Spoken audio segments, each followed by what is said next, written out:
We open up to Emily waking up in bed. We see that she's lying in bed with a body that looks like it's been sucked dry. She slowly gets out of the bed, and she looks at herself in the mirror. She notices a wound in the side of her abdomen, and we see a knife that was used to make the wound. This movie straight up starts at 100. First off, waking up like that would be enough to make my day a complete disaster, but she keeps going by cutting up the body in the bathtub.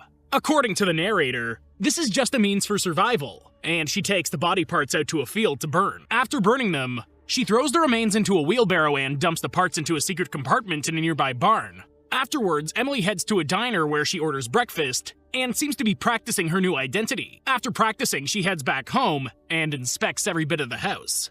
She finds something to smoke, and she pops a squat on the couch to smoke it. Soon, James comes home, and he can smell Emily smoking. He turns off the music and asks her where she's been. He mentions that he's had the police looking for her, and he goes to call the police to tell them that he's found her. The entire time, some dude is narrating.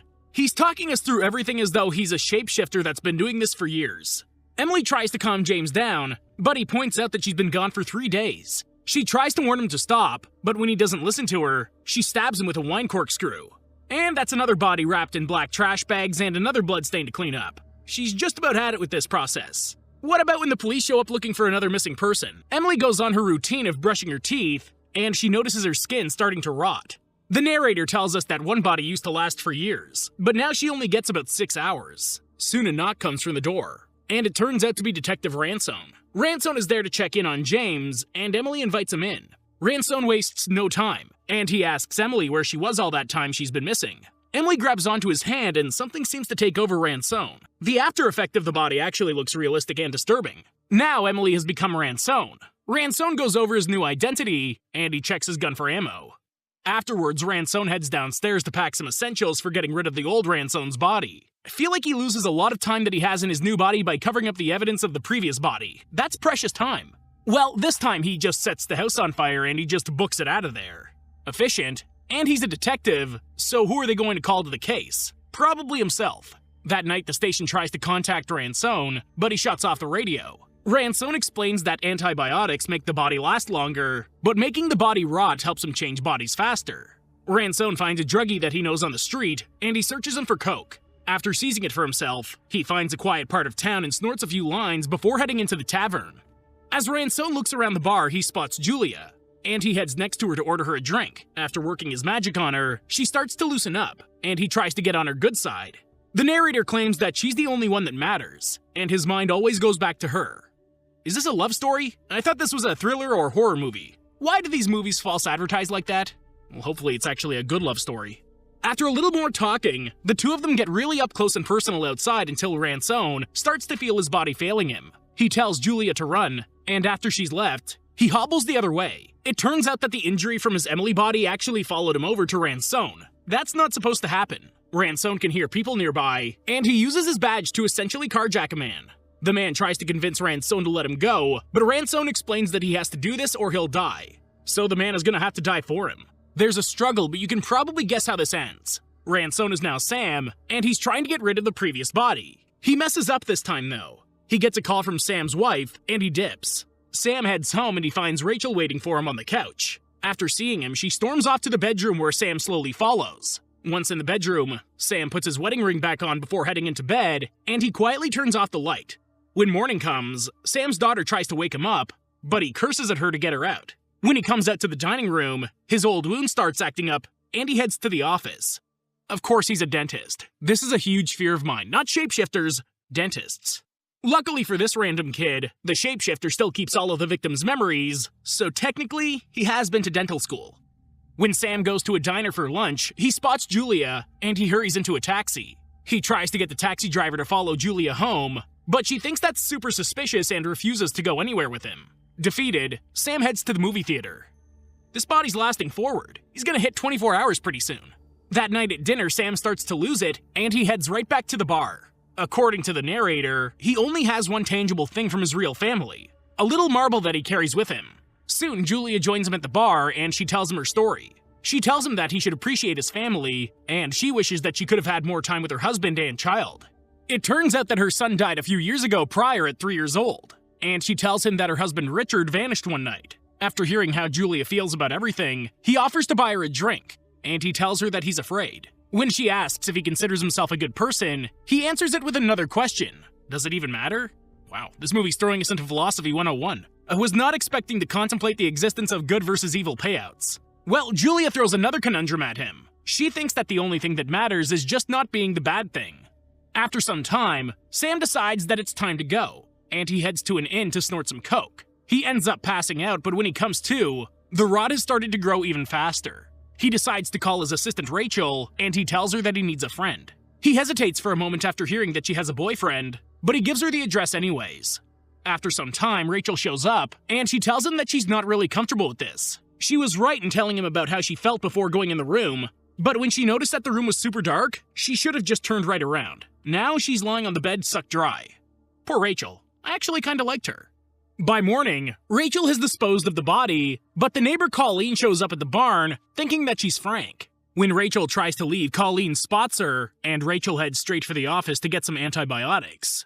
Afterwards, she heads home, and she finds that her boyfriend Tommy isn't home. She immediately takes a handful of antibiotics, and that night she heads to the bar. Little does she know that Tommy is following her. Rachel heads inside and she takes a seat right next to Julia. The two of them talk up a storm and Julia and her book that she's working on. But Rachel messes up when she starts talking about what the bar was like in the 70s. She plays it off as just being an old soul, and somehow that works for Julia. After noticing that Rachel has sad eyes, she hands her card, and Rachel sees that she's a counselor. Then John pops up with his 10-mile smile and ruins the moment. John asks to buy Rachel a drink and Julia dips. Well, you can't just tell someone that they have sad eyes and then leave them to fend off the Johns of the world. That's just unprofessional. John talks up a storm, and Rachel watches as Julia connects with Robert at a nearby table. Suddenly, she spots the news on the TV, and she sees that the police have discovered the barn full of bodies. Well, Rachel rushes to the bathroom to snort some coke, and she takes John away from the barn to change bodies. And they head back to Rachel's apartment, snort some coke, and get ready for the process.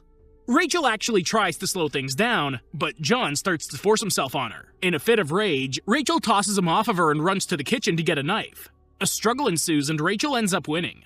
A wounded John stumbles down the stairs, but Rachel stabs him in the back over and over. So much for having a new body. I understand her predicament, but John had that coming.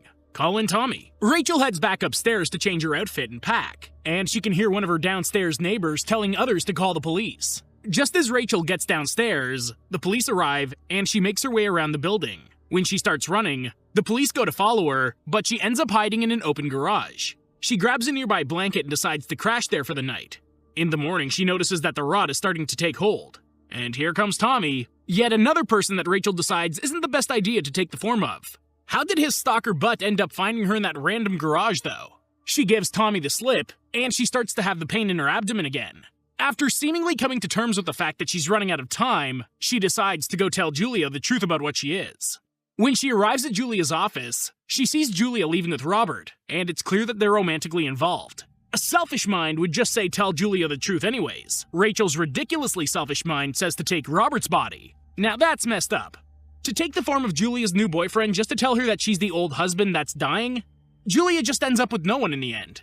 After taking Robert's body, he calls Julia to try and establish the fact that he wants to see her again, and Julia agrees. That night, Robert heads over to Julia's apartment, and he's immediately taken away by Julia's personality and memories. The two of them share a glass of wine, and Robert talks about the connection that the two of them share. Why is he trying to connect with her on yet another level? You're running out of time, dude. Stop trying to make love with her one last time and get the words out. Now it's really messed up. When Julia gets on top, she notices Robert's wound, but he plays it off like he walked into a nail. Time to traumatize her with some lovemaking with the husband that she really thought left, but really just stole her new boyfriend's body before he dies. Julia thought she needed therapy before. That was just the beginning. The next morning, Julia wakes up to Robert making her breakfast, and he takes the day to go on an extended date with her. When Robert gets back to his own place, he's decided that it's time to deal with the dead body, and he disposes of the parts under a nearby bridge.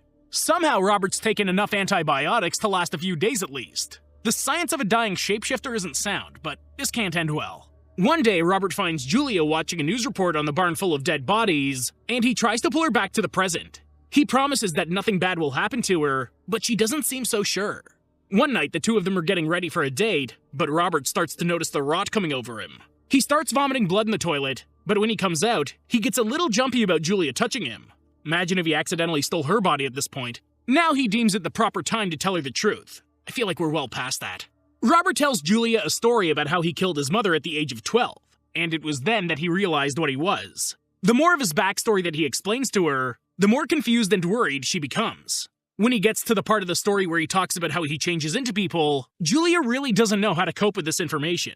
Could you imagine your significant other just opening up about killing people and taking their bodies? What if they said that they were actually your long-lost spouse? Julia's handling this about as rationally as possible. He tells her that he actually took her husband's place after they got married, and he just wants to feel that love again. That didn't even cross my mind, honestly. He's already taken her lover's place before now. I thought that they met while he was Richard, but it turns out that he killed Richard while they were already married. Robert tells Julia that Richard is actually back at the farm with the rest of the bodies, and he tries to explain that he doesn't really know who or what he truly was before this. He tries to make it clear that none of this was personal, and it was all about his own survival. Julia is still having a hard time with this information, and she tries to leave. Robert can't let her go, and he tries to reiterate that he loves her. Julia tases Robert and starts punching him, but Robert accidentally grabs her to try and defend himself. That's a happier ending than just letting her know the truth and making her live with it.